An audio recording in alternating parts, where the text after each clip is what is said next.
After last weekend's loss to Brighton, it seemed impossible that Manchester United could get any worse, but here we are, 4-0 loss to Brentford this weekend. Erik Ten Hag changed up his system, but it doesn't seem to have helped that much. What's going on? Before we get to the lineup this week, let's just take a little look at last week to see where things went so horribly wrong for Manchester United. So on the board in front of me, this is how Manchester United lined up against Brighton.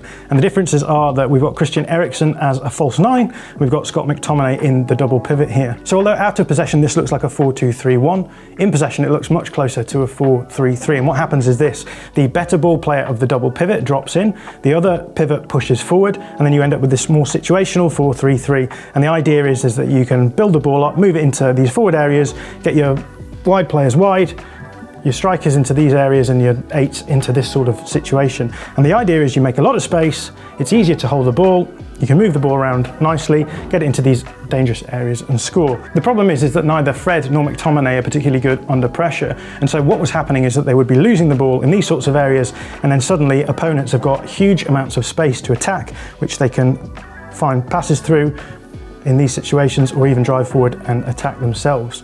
So in trying to possess the ball, Manchester United were actually causing themselves problems in defence. They were getting to these horrible defensive transitional moments that oppositions are just scoring from really easily. So to counter that against Brentford, Erik Ten Hag changes things up in the midfield area. So what we see is we see McTominay going off and Eriksen, who is a better ball player, dropping into the pivot spaces, and then Ronaldo is played up front. Now in theory, playing Ronaldo as a classic centre forward over Christian Eriksen as a false nine means that Ronaldo should be able to push the back line back, generate more space in the middle to help Manchester United's build-up. The problem is that Thomas Frank, the Brentford manager, had done his homework and seen the way that Brighton were able to cause problems for Manchester United last week. The way they did that was by pressing high up the pitch, not allowing the Manchester United players to settle on the ball and being able to force turnovers in those situations. So let's imagine a build-up phase then where you've got Eriksen on the ball, he's the deepest lying playmaker, so he wants to help in the build-up phase. Fred is going to push forward, Fernandes is going to push forward, your wide players are going to push forward.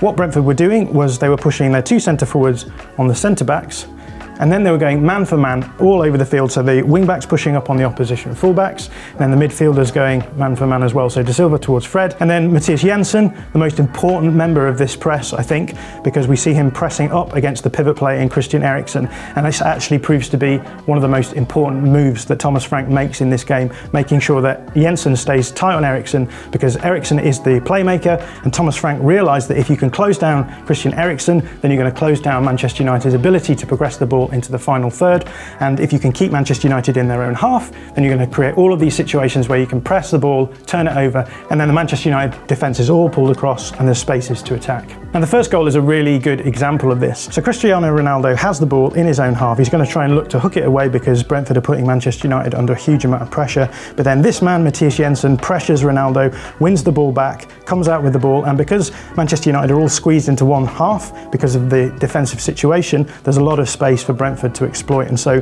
Jensen plays the ball to De Silva. Because Maguire is over here, Martinez has pulled across. He tries to get back into this space, but De Silva dribbles with the ball, takes a shot, and De Gea messes up, and the ball ends up in the bottom corner. So already we're seeing how Brentford can pressure the ball high up the pitch, cause these turnovers, and get the ball into goal-scoring positions early on. Now, if you thought that was bad, the second goal was potentially even worse. So let's take a look at that on the board now. This is a really nice shot because it shows you the situation that Manchester United are in possession. So it's a goal kick. Martinez is going to take the goal kick, and you can see the back four have spread out across the field. You've got Christian Eriksen, who's the pivot player here. You can see Matthias Jensen on him here. And the important thing to notice here is how all the Brentford players are aware of who their man-marking responsibility is, and so they're within the same vicinity of them. So you can see the two strikers matching up against the centre-backs, the wing-backs matching up against the full-backs. You can see the shadow of the player here who's going to come on to Luke Shaw, and then man-for-man everywhere else.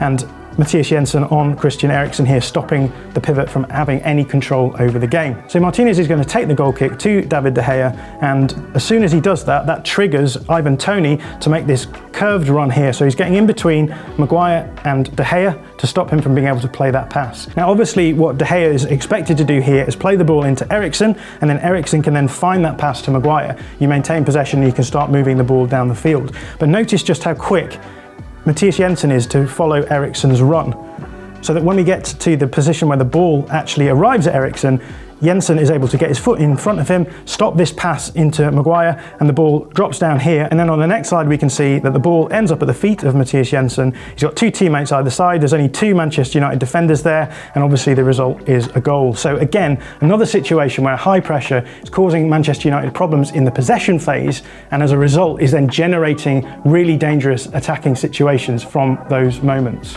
Now, I think the fourth goal really shows those problems in defensive transition, so let's take a look at how that unfolds.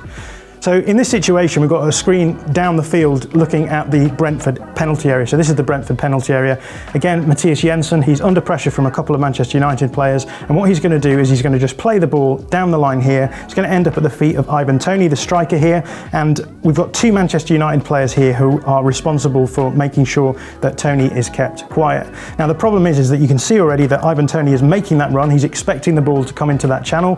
And neither of these two Manchester United players is expecting that run or the ball to go into that area. As you can see, Harry Maguire is facing down the field. He's not going to be able to turn and track this run. And Christian Eriksen is running across the field as well. And so when we move on to the next slide, what we'll see is that Ivan Toney ends up with the ball at his feet. This is Harry Maguire, so he's miles off the pace. This is Christian Eriksen, who has been running across the field and now has to track back. And this is Lisandro Martinez, who is the left-sided centre-back, who's had to pull all the way out of this position and has left, obviously, a huge space in here. And now what we get is Mbemo and Luke Shaw in a foot race to the goal. Toney plays a wonderful ball across the field that arrives at Mbemo's feet, and he's managed to get in front of Luke Shaw, and he can take the ball down and he scores a goal. So once again, bad defensive positioning in transition. Manchester United leave far too many gaps at the back, and as a result, they give away another goal. Erik ten Hag is a possession-focused manager. He wants his teams to be able to build up from the back, to be able to control games through holding onto the ball. But the problem is his team aren't quite good enough at it yet, and they're generating all of these defensive problems for themselves because of it. So Erik ten Hag is faced with a really difficult problem. Does he persist with this play style and try and iron out the problems as he goes, but risk giving away easy goals as he has done in this game? Or does he tear up the play style altogether and start again from scratch? If you like this video, please consider subscribing to the channel. The Athletic is home to some of the world's best sports journalists, including David Ornstein, Daniel Taylor, Ollie Kay, Amy Lawrence and Rafa Honigstein. There are journalists dedicated to each Premier League team, so every fan gets the coverage they deserve, not just the big clubs. And you can try it for free now for 30 days. See the link in the description.